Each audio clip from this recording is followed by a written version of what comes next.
السلام علیکم ورحمۃ اللہ وبرکاتہ۔ خلاصہ قرآن کی مجلس میں پارہ نمبر 4 کی مختصر تفسیر لے کر آپ کے سامنے حاضر ہوا ہوں۔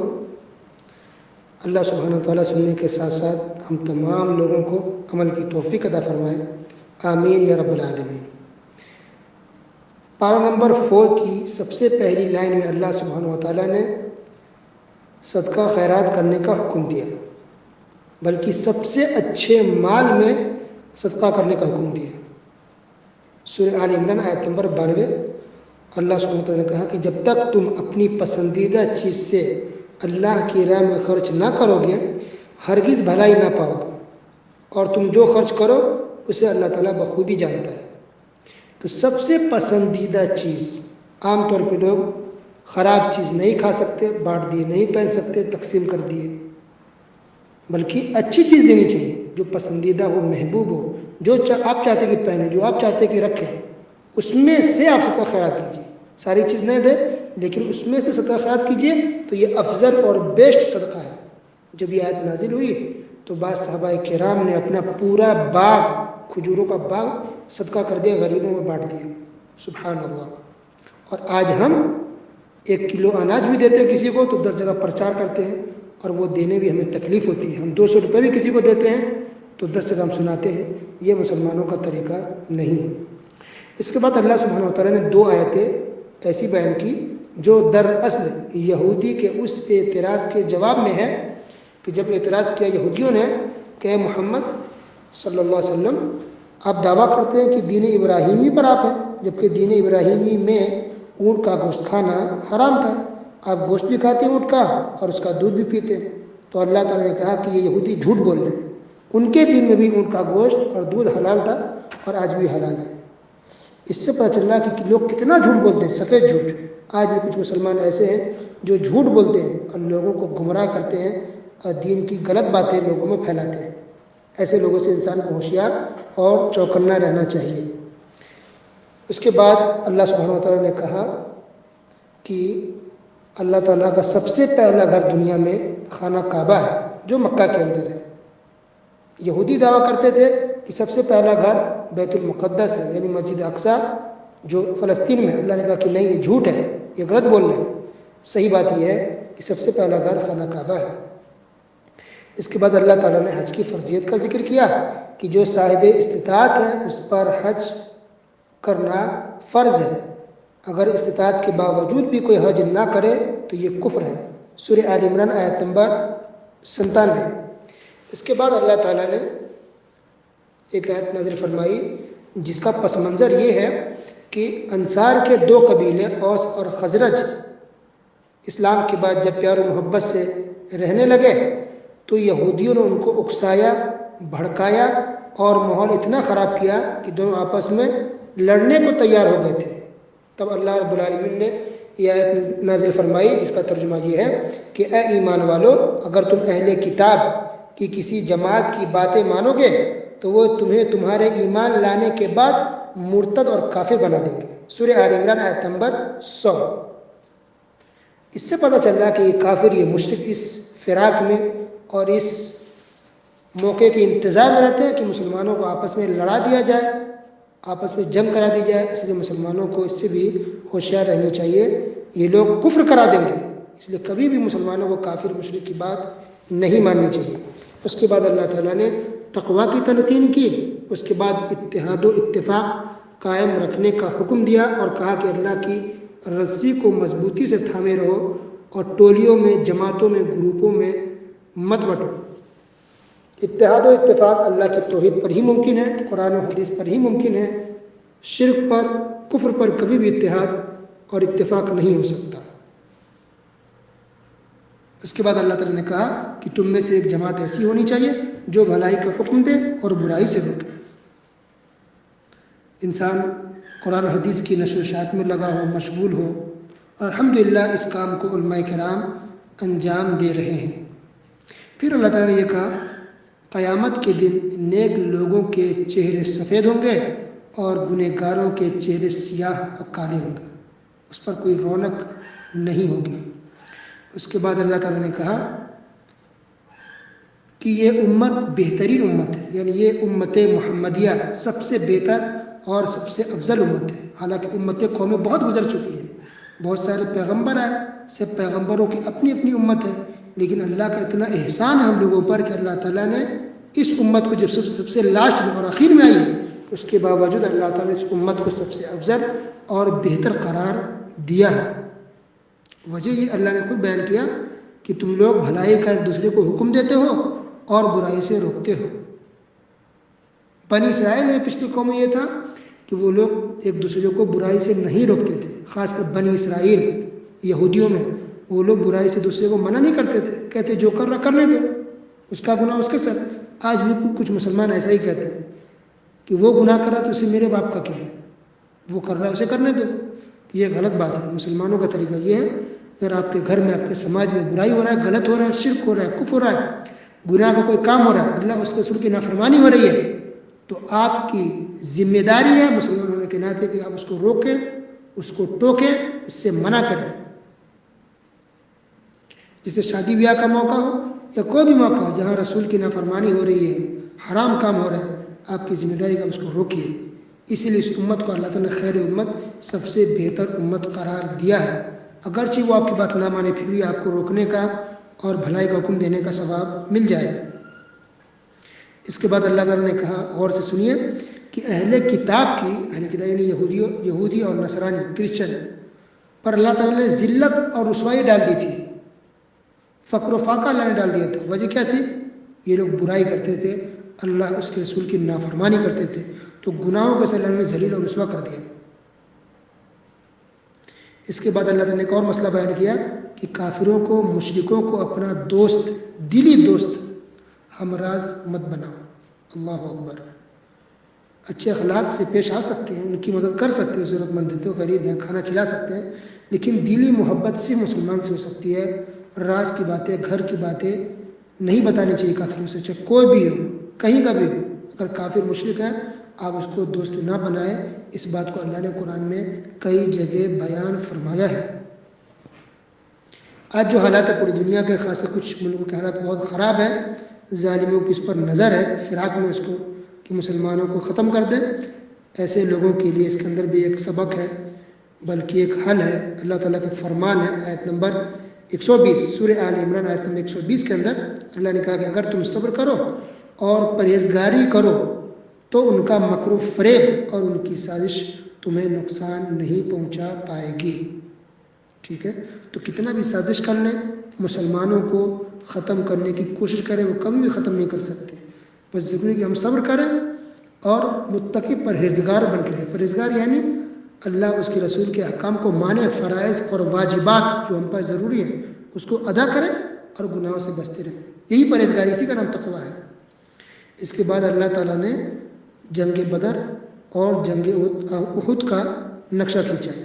سورہ آل عمران آیت نمبر 121 سے لے کر آیت نمبر 127 تک جنگ احد اور جنگ بدر کے بارے میں کچھ حال بیان کیے، کچھ تذکرہ کیے۔ تو اللہ تعالیٰ نے کہا کہ جنگ بدر میں مسلمانوں کی مدد کے لیے اللہ نے 1000 آسمان سے فرشتے اتارے۔ اللہ اکبر۔ پھر اللہ نے کہا کہ اگر ضرورت پڑی تو ہم 3000 فرشتے بھی اتاریں گے، اور اگر ضرورت پڑی تو ہم 5000 فرشتے بھی اتاریں گے۔ اللہ اکبر۔ یہ سب قرآن کے الفاظ ہیں۔ 5000 فرشتے اتاریں گے آسمان سے مسلمانوں کی مدد کے لیے، لیکن 1000 ہی فرشتے آئے جنگ بدر میں، اور اس طرح سے الحمدللہ مسلمانوں کی جیت ہوئی اور کافر ہار گئے۔ اس کو پھر اللہ تعالیٰ نے آیت نمبر 137 سے لے کر 189 تک 179 تک جنگ احد کا نقشہ کھینچا ہے۔ جنگ احد ہونے سے پہلے کیا حالات تھے، کس طرح سے مشورہ ہوا، پھر جنگ احد ہوئے اس میں کیا حالات بنے، کیا معاملہ ہوا، اس کے بعد کیا ہوا، کیا ماحول بنے، کیا نقصان ہوا، کیا فائدہ ہوا، ان سب باتوں کا اللہ نے تذکرہ کیا، تفصیل سے بیان کیا ہے۔ تو گویا کہ چوتھے پارے کے اندر جنگ احد کا تفصیل سے بیان، تفصیل سے ذکر ہے۔ اب کسی نے سوچا بھی نہیں کہ اچھا یہ بات بھی قرآن کے اندر بیان ہے، جنگ احد کا تذکرہ بھی یہاں پر ہے۔ اللہ اکبر۔ تو بہت سی باتیں اللہ نے کی، بہت سی تسلی دی اللہ نے مسلمانوں کو، گھبراؤ مت، پریشان مت ہو، غمزدہ مت ہو، غمگین مت ہو، اللہ کی مدد ضرور آئے گی، اللہ مدد ضرور مدد کرتا ہے۔ کافر تھوڑی دیر کے اگر جیت بھی جائیں یا اس کو کچھ فائدہ مل بھی جائے، نتیجہ آخر میں یہ ہوگا کہ وہ ہاریں گے، اس کا خسارہ ہے، اور کامیابی صرف مسلمانوں کے ساتھ ہے۔ اس کے بعد اللہ تعالیٰ نے ایک اہم عقیدہ بیان کیا، سورہ آل عمران آیت نمبر 128، غور سے سنیے۔ آج لوگ کہتے ہیں نا، قوالی لوگ گاتے ہیں، بھر دے جھولی میری یا محمد، لوٹ کر نہ جائیں گے خالی، اس طرح کے لوگ کہتے ہیں، تو یہ کتنا غلط عقیدہ۔ اچھا ہے، سننے والے بھی کہتے ہیں واہ واہ سبحان اللہ سبحان اللہ، پیسے لٹاتے اس کے اوپر، پیسے اس کو لٹاتے ہیں، حالانکہ اس کے اوپر جوتا لٹانا چاہیے تھا۔ یہ شرک پھیلایا جا رہا ہے، آپ کو شرک کی دعوت دی جا رہی ہے، یہ کفریہ عقیدہ آپ کو سکھایا جا رہا ہے۔ نبی صلی اللہ علیہ وسلم کا انتقال ہو چکا ہے، وہ ہماری جھولی کیسے بھر سکتے ہیں؟ یہ غلط ہے بالکل سراسر، اسلام کے قرآن کے خلاف ہے۔ دیکھیے سورہ آل عمران آیت نمبر 128 128، لیس لک من الامر شیء، لیس لک من الامر شیء او یتوب علیہم او یعذبہم فانہم ظالمون۔ اے پیغمبر، آپ کے اختیار میں کچھ بھی نہیں ہے۔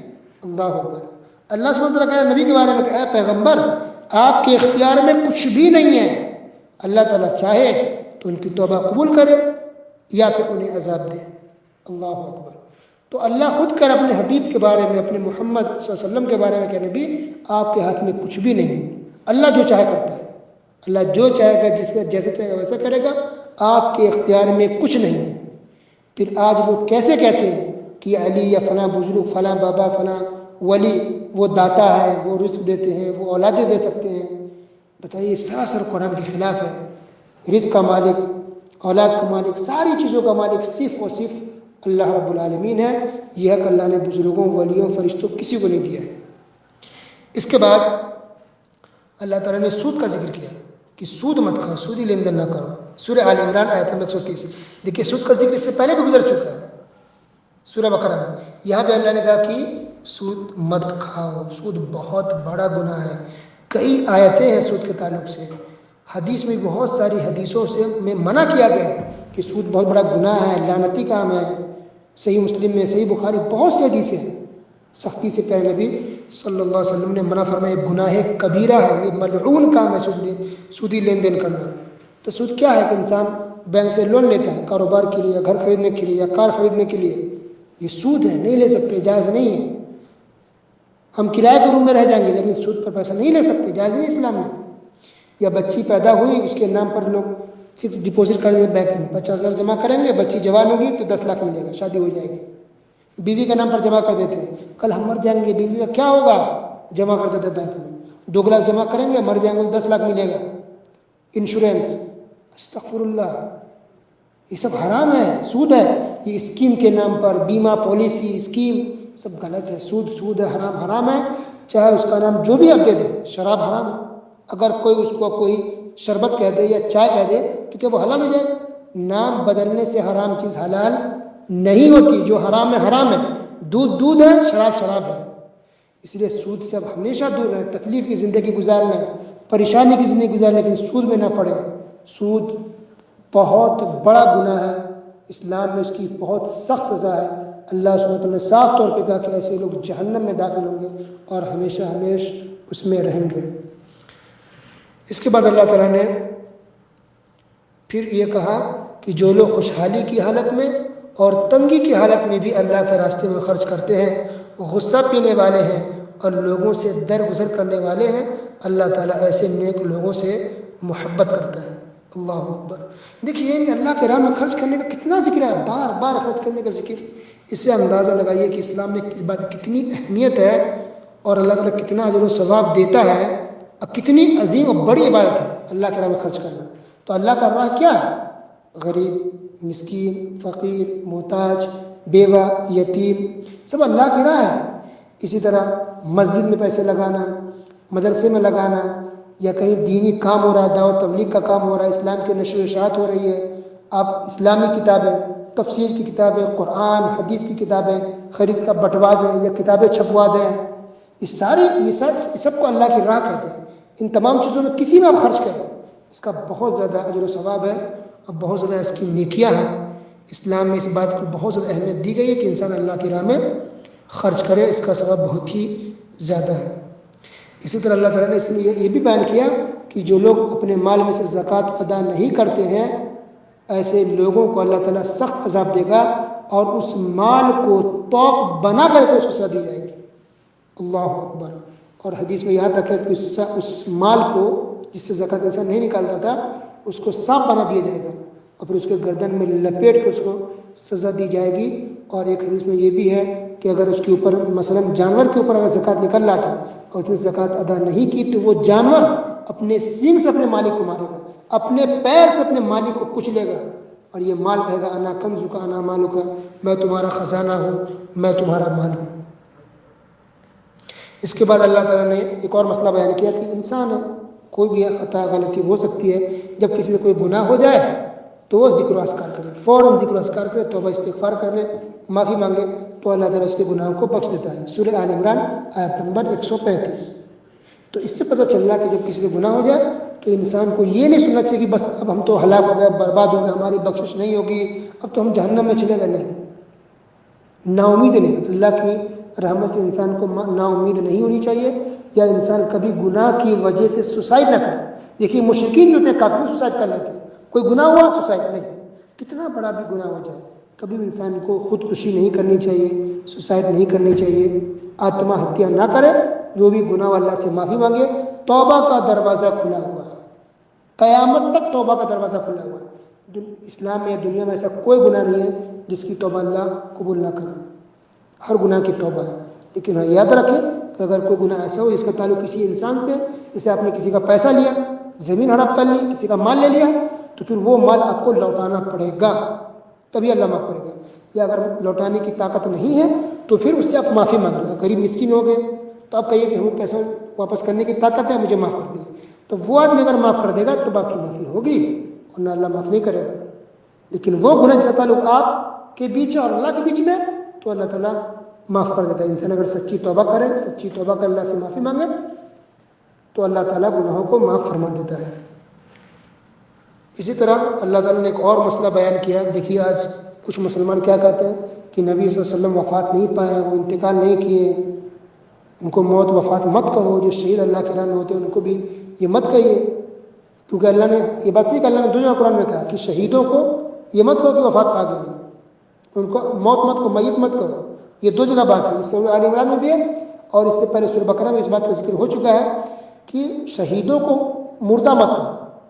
تو وہاں مردہ کہنے مطلب یہ اللہ نے کہا وہاں ان کے اکرام کے لیے, احترام کے لیے, رسپیکٹ عزت کے لیے کہا گیا کہ ان کو مردہ مت کہو, ٹھیک ہے. ورنہ حقیقت یہ کہ وہ بھی مر چکے ہیں, ان کا وفات ہو چکا ہے, اور وہ زندہ ہے. تو زندہ سے مراد وہ اللہ کے یہاں زندہ ہے. اور حدیثوں سے پتہ چلتا ہے, صحیح مسلم کی روایت ہے کہ جو شہید ہوتے ہیں ان کی روح سبز پرندوں کے پیٹ میں ہوتی ہے, اور وہ پرندے اللہ کی جنت میں گھومتے پھرتے رہتے ہیں اور اللہ کا رزق کھاتے رہتے ہیں. اللہ اکبر. یہ قرآن کی آیت میں بھی یہاں پر ہے کہ وہ اللہ کا رزق کھاتے ہیں. تو رزق کھانے سے مراد دنیا میں نہیں, وہ آخرت میں, وہاں اللہ کا جنت میں اللہ کا رزق کھاتے رہتے ہیں, ٹھیک ہے. لیکن دنیا سے ان کا تعلق بالکل ختم ہو جاتا ہے.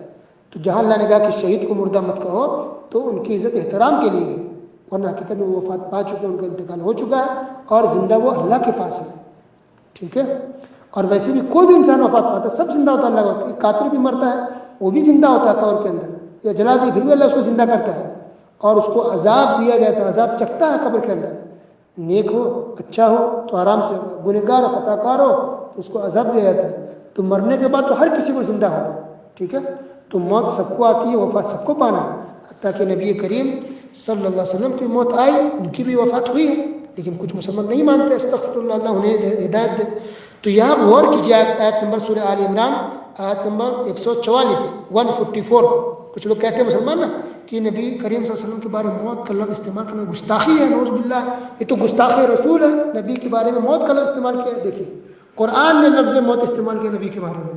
سورہ آل عمران آیت نمبر 144 144 دیکھیے, وما محمد الا رسول قد خلت من قبله الرسل افان مات او قتل انقلبتم على اعقابكم. اس کا پس منظر یہ جنگ احد کے بارے میں کہ جنگ احد جب ہو رہی تھی تو کافروں نے یہ افواہ پھیلا دی, اڑا دی کہ نبی شہید کر دیے گئے, قتل کر دیے گئے. لوگ پریشان ہو گئے, مسلمان گھبرانے لگ گئے, کچھ مسلمان پیچھے ہٹنے لگ گئے. تو اللہ تعالیٰ یہ آیت نازل فرمائی کہ اگر مان بھی لیں کہ اگر ان کا انتقال ہو گیا، شہید کر دیے گئے، تو ان سے پہلے بھی نبیوں کا رسولوں کا انتقال ہو چکا ہے، وہ شہید کر دیے گئے. یہ کوئی پہلی دفعہ نہیں کوئی نبی انتقال کرے شہید ہو رہے ہیں. ان سے پہلے سینکڑوں ہزاروں رسول پیغمبر آئے، ان کا انتقال ہوا، کوئی شہید ہوئے، کوئی انتقال ہوئے، تو سب کا انتقال ہوا. تو یہ بھی انسان، ان کا بھی انتقال ہوا. اگر یہ بھی وفات پا گئے یا ان کو شہید اگر کر دیا گیا، تو کیا تم لوگ اپنی ایڑیوں کے بل دین سے پھر جاؤ گے؟ اللہ اکبر. دیکھیے کس طرح اللہ نے کہا کہ اگر انتقال ہو بھی گیا مان لیتے ہیں، تو کیا تم لوگ دین سے پھر جاؤ گے؟ یہ بات کس کی کر رہے ہیں؟ اللہ کی. سجدہ کس کے سامنے کرتے ہیں؟ اللہ کے لیے. تو اللہ زندہ ہے، اللہ زندہ تھا، زندہ ہے، زندہ رہے گا. اللہ کو موت نہیں آتی ہے، معبود کو، رب کو، خالق و مالک کو موت نہیں آتی ہے. اس کے علاوہ جتنے ہیں سب کو موت آتی ہے، چاہے پیغمبر ہو، نبی ہو، رسول ہو، بزرگ ہو، ولی ہو. موت تو سب کو آتی ہے، سب کو فنا ہونا ہے، سب کو انتقال کرنا ہے. لیکن کسی کے انتقال کی وجہ سے کیا تم دین پر عمل کرنا چھوڑ دو گے؟ اللہ اکبر. تو لفظ موت کا لفظ موت یہاں اللہ رب العالمین نے استعمال کیا ہے نبی کریم صلی اللہ علیہ وسلم کے بارے میں. اس سے پتہ چلتا ہے کہ لفظ موت کا استعمال کرنا نبی کے بارے میں یا کسی بزرگ کے بارے میں یہ ان کی شان میں گستاخی نہیں ہے. یہ لوگ جو بدعتی لوگ وہ کہتے ہیں گستاخی. اب ان کی بات مانیے گا یا رب کی بات مانیے گا، قرآن کی بات مانیے گا، حدیث کی بات مانیے گا. قرآن میں بھی استعمال ہوا، حدیث میں بھی استعمال ہوا. اس لیے نبی کریم صلی اللہ علیہ وسلم کا جب انتقال ہوا تو عمر فاروق رضی اللہ تعالیٰ خفا ہو گئے. ایسے کیسے ان کا انتقال کیسے ہو گیا؟ تو ابو بکر صدیق رضی اللہ تعالیٰ مسجد نبوی میں گئے اور انہوں نے اسی آیت کی تلاوت کی کہ دیکھیے اگر انتقال ہو جائے اور بہت سے پیغمبر انتقال کر چکے ہیں تو کیا تم دین سے پھر جاؤ گے؟ تو عمر فاروق رضی اللہ تعالیٰ نے یہ سنتے ہی ایک دم ٹھنڈے پڑ گئے، ان کا غصہ کم ہوا اور انہوں نے باقاعدہ کہا کہ ایسا لگ رہا ہے کہ یہ آیت مطلب پہلی بار نازل ہو رہی ہے. تو ان کو یقین ہو کہ صحیح بات ہے کہ نبی ہیں، وہ بھی تو انسان تھے، وہ بھی تو بشر تھے، ان کا بھی انتقال ہو گیا. ٹھیک ہے، تو نبی کریم صلی اللہ علیہ وسلم کا بھی انتقال ہو گیا ہے اور اس میں کوئی گستاخی کی بات نہیں. اللہ سبحانہ وتعالیٰ نے ان کو بہت اونچا مقام و مرتبہ دیا ہے. تو نبی کس نے بنایا؟ اللہ نے بنایا. پیغمبر کس نے بنایا؟ اللہ نے بنایا. اتنا اونچا مقام نبیوں کو یا بزرگوں کون دیتا ہے؟ اللہ دیتا ہے. اور موت کون دیتا ہے؟ اللہ ہی دیتا ہے. تو کیا اللہ موت دے کے نعوذ باللہ اللہ گستاخی کر رہا ہے؟ استغفر اللہ، بالکل غلط بات ہے. تو کبھی بھی بدعتیوں کے چکر میں پڑ کے انسان کو اپنا عقیدہ خراب نہیں کرنی چاہیے. اس لیے کہا تھا کہ انسان اگر ترجمہ سے قرآن پڑھ لے تو انشاءاللہ سب کے عقیدے صحیح ہو جائیں گے، اب کوئی شرک نہیں کرے گا اور کسی جاہلوں کی بات میں نہیں آئے گا. اس کے بعد اللہ سبحانہ وتعالیٰ نے اس بات کا بیان کیا کہ جب جنگ احد ہو گیا تھا تو اس کے بعد یہ افواہ اڑا دی گئی کہ اب، یا کہی گئی یہ بات کہ اب وہ کافر، سارے کافر مشرکین سب تمہارے خلاف اور تمہارا کیا ہوگا؟ تو مسلمانوں نے یہ جواب دیا حسبنا اللہ ونعم الوکیل، کہ اللہ ہمارے لیے کافی ہے. حسبنا اللہ ونعم الوکیل، یہ بہت عظیم، بہت اہم دعا ہے، ہمیں پڑھنا چاہیے. حسبنا اللہ ونعم الوکیل. ابراہیم علیہ السلام بھی بہت پریشان ہوئے تھے، ظالموں نے ظلم کیا تو انہوں نے بھی یہ دعا پڑھی تھی حسبنا اللہ ونعم الوکیل. نبی کریم صلی اللہ علیہ وسلم نے یہ دعا پڑھی حسبنا اللہ ونعم الوکیل. ٹھیک ہے. اس کے بعد اللہ تعالیٰ نے اہل کتاب کی کچھ تہمتوں کا جواب دیا اور اس کے بعد کچھ دعاؤں کا اللہ نے ذکر کیا. بہت ساری دعا ربنا سے جو شروع ہوتا ہے ان دعاؤں کا اللہ نے ذکر کیا. اس کے بعد مومنوں کا اللہ نے تذکرہ کیا. جو مومن ہوتے ہیں وہ ہمیشہ اللہ کو یاد کرتے ہیں، اٹھتے بیٹھتے، حتیٰ کہ لیٹے ہوئے بھی، کروٹوں کے بل لیٹے ہوئے بھی اللہ کو یاد کرتے ہیں، ذکر و اذکار میں مشغول اور مصروف اور بیزی رہتے ہیں. اللہ اکبر. یہ مومنوں کا شیبہ ہے، وہ اللہ کے ذکر و اذکار میں لگے رہتے ہیں. تو اس طرح سے سورہ آل عمران کی مختصر تفسیر مکمل ہوئی الحمدللہ. اس کے بعد دوسری صورت ہے سورہ نساء. انشاءاللہ اس کی مختصر تفسیر انشاءاللہ کل بیان کی جائے گی. اس میں ماشاءاللہ بہت سارے مسائل ہیں. سورہ نساء میں بہت مسائل ہیں، بہت سے احکام ہیں جس کا جاننا ضروری ہے. تو ان باتوں کو جاننے کے لیے آپ کیجیے انتظار 24 گھنٹے کا. وصلی اللہ علی نبینا محمد وعلی آلہ وصحبہ اجمعین. والسلام علیکم ورحمۃ اللہ وبرکاتہ.